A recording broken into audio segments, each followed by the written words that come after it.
Indonesia itu dulu kedatangan Islam itu tidak pernah dipertentangkan antara Islam dan negara, sehingga diskusi itu sudah salah karena para wali itu tidak pernah mempertentangkan Islam dan keindonesiaan atau kebinekaan.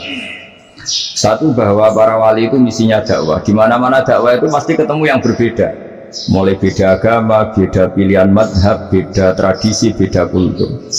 Jadi itu tidak perlu dipertentangkan, tapi malah itu jadi lahan dakwah. Sehingga kita ini kalau diminta diskusi hubungan negara dan agama malah bingung, memangnya kenapa? Itu seperti dulu zaman P4, saya punya kawan di Jogja, teman saya nulis tafsir, Profesor Zaini, itu pernah zaman Pak Harto disuruh sosialisasi P4 di Papua. Apa hubungan Pancasila dan UUD 45? Itu orang Papua jawab, hubungannya baik-baik saja Pak. Jadi yang unik itu ketika disuruh baca Pancasila, 1 Pancasila, 2 ketuhanan yang Maha Esa. Nah, akhirnya 6 kan? Kenapa Pancasila jadi 6? Yang unik itu ketika ditanya, ini saya melihat langsung di TV 7 itu, Indonesia Queen. Ada anak-anak kecil ditanya, bendera ini milik siapa? Bendera merah putih. Jawabnya apa? Milik sekolahan Pak aja. Karena memang milik sekolah. Itu yang tanya itu kaget. Milik sekolahan Pak. Nah, tentang tema ini mohon dibaca ini langsung start ya, langsung serius, karena tadi sudah kayak jirkam tadi, ini yang langsung khas ilmuwan. Ini sebagai penghormatan saya pada Yunisma, ini khas keilmuan. Imam Zuhri adalah gurunya Imam Malik. Ya, saya ulang lagi ya, Imam Zuhri adalah gurunya Imam Malik. Halaman 29. Ini langsung start, saya baca halaman 29. Dan ini terutama yang para penggawa-penggawa ini.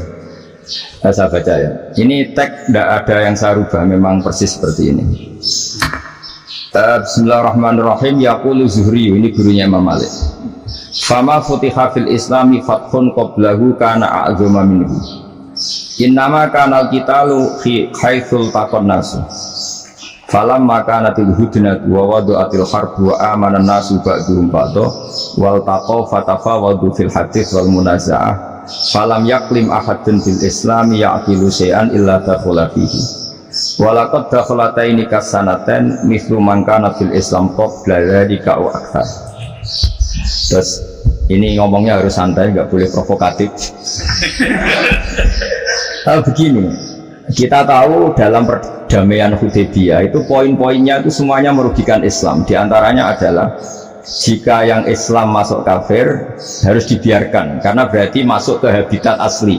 Karena Nabi sebelum jadi Nabi, komunitas pokok itu kafir, sehingga kalau Islam masuk kafir kembali ke habitat. Tapi kalau Islam masuk kafir, kafir masuk Islam itu harus dikembalikan, karena dianggap bid'ah. Maka kalau kamu dituduh bid'ah itu tenang saja dulu, Nabi itu ya dituduh ji'ta bidinin muhdas, kamu datang dengan agama yang baru. Cuma agak diteruskan wa kullu muhdatsatin bid'ah wa kullu bid'atin dalalah. Jadi orang-orang kafir dulu kalau ngomentari Nabi, ji'ta bidinin muhdas, kamu datang dengan agama yang apa? Baru. Nabi nurut. Semua perjanjian yang merugikan Islam itu Nabi nurut. Tapi Nabi hanya minta satu hal, jangan ada perang 10 tahun. Dan orang boleh seminar, boleh diskusi tentang Islam. Ya, ini dengerin betul ini. Jadi saya tidak akan provokatif, ini pakai logika. Nanti bisa dipakai disertasi doktor. Tapi saya minta orang boleh diskusi, boleh seminar tentang Islam. Akhirnya saat itu juga ada orang yang masuk Islam. Di depan tulisan itu belum kering istilahnya. Datang ke situ, namanya Abu Jandal bin Suhail bin Amr. Itu datang ke Nabi, ya Rasulullah, saya ini mau masuk Islam. Kata orang-orang kafir, ini pertama Muhammad, kamu komitmen nggak sama perjanjian? Kalau kamu komitmen harus kamu kembalikan. Nabi bilang, ya Abu Jandal, kamu kembali ke mereka, ke habitat mereka, yaitu menjadi kafir, di komunitas kafir maksudnya. Akhirnya nangis. Sayyidina Umar itu mendekati Abu Jandal, kemudian memberi isyarat supaya ngambil pedangnya. Jadi isyaratnya wong ini baca orang wes, maksudnya orang-orang kafir. Tapi Abu Jandal nggak mau. Singkat cerita akhirnya kembali ke komunitas kafir. Tapi yang dikatakan Imam Zuhri cara analisis ini nggak bisa pakai provokatif, harus pakai analisis. Innama kanal qitalu haitsul taqon nasu. Yang namanya perang itu menjadikan orang tidak berpikir jernih. Ini poin yang diambil oleh Rasulullah. Kalau dibahasakan Nabi curi kesempatan, maksud Nabi dikatakan mencuri, meskipun itu hanya bahasa ya. Nggak mungkin lah kita bahasakan seperti itu. Saya ulang lagi ya. Kenapa ada perang berkesinambungan? Sampai tahun ke-8 Hijriah, mulai tahun kedua ada perang Badar, sampai tahun 8 Hijriah itu perang terus. Nabi sama orang kafir perang terus. Akibatnya apa Pak Profesor? Namanya perang itu ya nggak kok bermikir. Pokoknya agar ketemu Islam perang, Islam ketemu kafir perang, nggak kok bermikir. Padahal Islam itu bisa diterima oleh akal sehat, harus lewat diskusi, lewat pengamatan, lewat pemikiran, lewat pengendapan berpikir. Makanya Nabi tahu ini masalah besar. Kalau orang perang terus, itu gak kober mikir Islam, gak sempat diskusi tentang Islam. Makanya Nabi hanya minta satu poin. Oke, perjanjian ini satu rutin semua, tapi saya minta orang kafir semuanya boleh mendiskusikan Islam, boleh seminar tentang Islam. Mereka bilang iya, karena pikiran mereka akan diskusi paling piye. Ternyata betul, ada diskusi. Terus temanya gini, kira-kira bener di Muhammad Abu Jahal. Terus Tuhan Muhammad sama Tuhan Abu Jahal itu keren mana? Diskusi.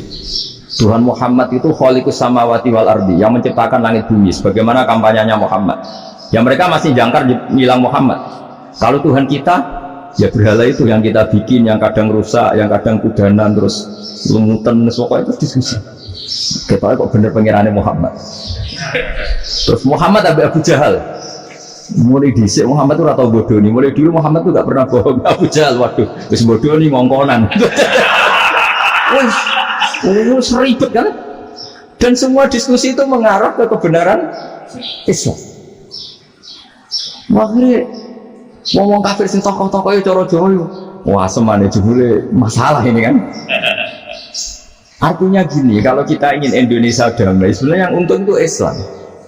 Karena Tuhan yang menciptakan langit dan bumi tentu gak akan diperbandingkan atau akan dikalahkan oleh Tuhan yang lahirnya saja sudah di bumi.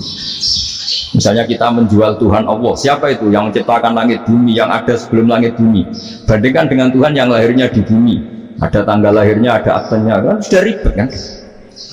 Begitu juga kalau memperbandingkan tokoh, Muhammad itu siapa? Tokoh yang bisa menyatukan pan-Arabik, tokoh yang begini-begini, yang sayang istri, sayang keluarga, dibandingkan dengan tokoh Abu Jahal, Abu Lahab yang corong jauh penggaweannya yang merugikan orang lain. Akhirnya orang itu mulai tertarik sama Islam. Makanya kata Az-Zuhri pakai bahasa dulu, falam yaklim ahadun bil Islam. Tapi kalau sekarang yang populer itu bahasa yatakallam. Sebenarnya yang benar itu bahasa kalimah yaklimu kalaman, karena masdarnya itu kalam, berarti sulasi nopo mujarrad. Tapi di fi'ilnya itu mujarradnya enggak kelaku. Jadi di fi'ilnya takallama ya takallamu, tapi untuk masdarnya yang kelaku kalaman. Jadi ini agak unik, agak enggak lazim. Sebenarnya kan takallama ya takallamu takalluman, tapi di masdarnya kalam populer, tapi di fi'ilnya tidak populer. Saya teruskan ya. Ini penting sekali. Jadi menjual Islam, kalau boleh dibahasakan menjual, itu tetap enak dalam kondisi damai. Karena kalau kita perang, itu bawaannya kalau ketemu ya perang. Kalau ketemu perang, sehingga orang itu rakober diskusi dulu. Saat benernya Islam membeli kafir itu bener di. Karena tidak kober diskusi, tidak sempat diskusi, orang yang milih yang kafir. Karena yang mayoritas yang kuat. Sementara Islam zaman itu lemah. Ya nanti itu yang diminta hudnah, yang penting kita damai. Terus orang boleh mendiskusikan benar mana kita dan mereka. Ya setelah diskusi ya tadi kan nggak mungkin Allah yang begitu keren hebat pencipta langit bumi dibandingkan berhala yang mengurus dirinya sendiri saja tidak bisa. Walhasil terus orang mulai tertarik sama Islam dan aturannya nggak boleh dilarang diskusi. Nah makanya saya pernah ditanya beberapa profesor di Jogja, Gus, suatu saat kalau kampus paling keren di Jogja ini ada Islamic Studies, kemudian pengajarnya dari berbagai agama, ini riskan nggak bagi Islam? Saya jawab, asal yang didiskusikan Islam itu nggak masalah, yang repot itu nak umat Islam. Karena kalau umat Islam yang jadi percontohan, banyak raja yang dolim, banyak pemimpin muslim yang dolim, terus identik dengan Islam itu jadi dolim, kan ribet. Ya kalau pas umat Islam, kalau Islam yang kumat kan jadi masalah kan. Nah ini kan terus jadi beda umat Islam sama Islam yang lagi apa? Kumat. Sehingga cerita terus Islam mendapat posisi yang luar biasa.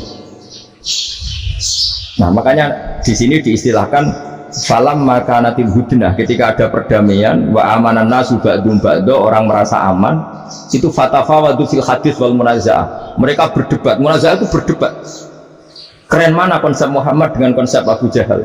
Keren mana konsep Tuhannya Muhammad dengan Tuhan kita? Terus diskusi dan mereka akhirnya ikrar, wah yang benar ya Muhammad. Di mana-mana Tuhan tuh ya sebelum langit dan bumi, di mana-mana Tuhan yang punya reputasi menciptakan. Masa Tuhan reputasinya diciptakan, nah, kayak berhala dan sebagainya. Ibadah juga gitu. Ibadah wong kafir itu kalau tawaf itu telanjang, ibadah Muhammad santun pakai pakaian. Terus akhirnya mereka mulai tertarik Islam. Sehingga saya lihat di beberapa tafsir, saya memang tidak akan ngomong yang tidak serius, ngergani Unisma ben sawangane pemikir serius. Di Quran itu sampai lihat di tafsir Tobari itu ada ayat bal naqzifu bil haqqi 'alal batil fayadmahuhu fa idza huwa zahid. Qadzafa itu kalau di kamus tak lihat itu takallama bila dalilin. Qadzafa itu ya pokoknya sekenanya. Artinya gini, kebenaran Islam atau kebenaran hak itu kamu taruh sekenanya saja itu tetap menang.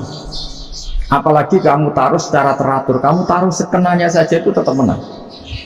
Sehingga di sini banyak sahabat yang hidup di Cina. Sekarang juga banyak orang alim yang milih hidup di Amerika, banyak orang alim yang milih hidup di Inggris. Dan mereka pede, percaya diri karena kebenaran itu kamu letakkan di mana saja, itu tetap akan menang, akan menemukan momentum kemenangannya. Misalnya gini, contoh paling gampang. Dulu para peneliti, seorang lebih dulu para peneliti itu ya datang kemana-mana, termasuk Ibnu Battuta, termasuk Ibnu Khaldun, ya semua peneliti itu suka neliti. Setelah diteliti, Quran itu satu-satunya kitab suci yang membicarakan sains, misalnya tentang falak, tentang astronomi, tentang asal-usul kejadian manusia, kejadian makhluk. Juga bicara tentang geografi, geologis, semuanya. Sementara kitab lain hanya cerita tentang mawa'id wal hikam wal ibar. Jadi diteliti kayak apa, pada akhirnya hak yang menang. Bal naqdhifu bil haqqi 'alal batil fayadmahu fa idza huwa zahid. Saya berkali-kali cerita, ada ulama yang ahli matematika.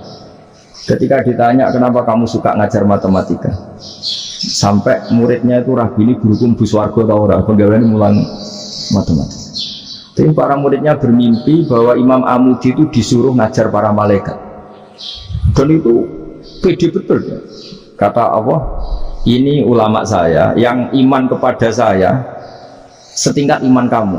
Jadi malaikat itu tidak mungkin Gusti, kita menyaksikan langsung engkau sementara ini di bumi, nggak nyaksikan jenengan. Kenapa bisa sepede dan seyakin itu? Akhirnya Imam Amudi disuruh ngajarin matematika. Jadi Anda kalau profesor itu nanti harus sempat ngajari malaikat, itu baru benar-benar profesor.